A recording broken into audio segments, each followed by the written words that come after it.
Good day. My name is Charl Vollgraaff. I'm a legal advisor in the Labour Department in Port Elizabeth.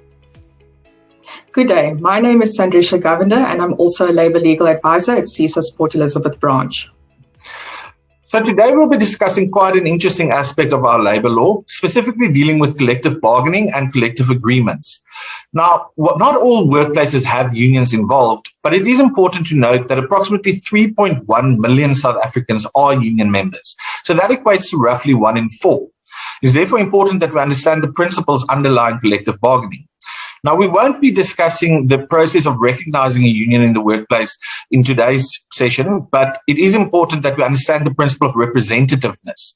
And in principle, it is the more the better. Yes, Charl. Representativeness is the degree of representation that a union has in the workplace. Majority representativeness or status, however, is where the union has 50+1% of employees as members in the workplace. Majority status is required to exercise the right to elect trade union representatives or the right to seek disclosure of information. A collective agreement is a written agreement concerning terms and conditions of employment or any matter of mutual interest concluded by one or more registered trade unions, one or more employers, registered employers organizations, or both.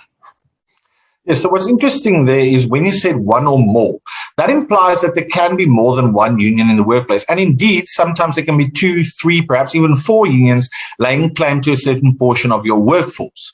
Now, what happens then, for instance, in the case of retrenchment, where you have to consult with these parties? It can create a nightmarish situation, obviously. So can you conclude an agreement with one of those parties and have it be applicable to all of the parties? Well, Charl, in order to answer this question, one must consider the principle of majoritarianism. Our courts have acknowledged that it is the concept that the will of the majority be favored over the will of the minority in serving the legislative purpose of advancing labor law peace and orderly collective bargaining. But are the rights of the minority infringed in applying this principle? So we'll have to turn to the Constitution first, and that provides that everyone has the right to fair labour practices. It also provides that all unions have the right to engage in collective bargaining. However, when you deal with operational requirement dismissals, it states that as soon as an employer contemplates dismissing for operational requirements, it has to consult.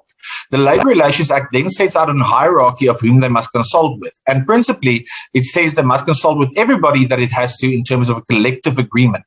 It then says if no collective agreement, then B, C, or D. So that is the first port of call. And this ties in well with your principle of majoritarianism, where the members or the employers have placed themselves in that position by virtue of their membership to the union. Now, the case law on this is very clear, notably in Anunde versus NUMSA, as well as NUMSA versus South African Airways, that collective agreements can in fact be extended to non-parties in terms of Section 23(1)(d). Yes, Charl. This is done in order to facilitate orderly collective bargaining and in order to avoid a multiplicity of consultations that could lead to unreasonable delays in large-scale retrenchments. Although majoritarianism serves a very specific purpose in our collective labour law dispensation and should be upheld, one should always try to consult with all the affected parties where possible. However, where it is not possible, the principle of majoritarianism will apply. It must, however, be stressed that these are very complex areas of the law and emphasize the importance of seeking legal advice when considering or drafting collective agreements. Should you have any queries regarding today's topic, please contact your nearest SEESA branch to speak to one of our Labour Legal Advisors.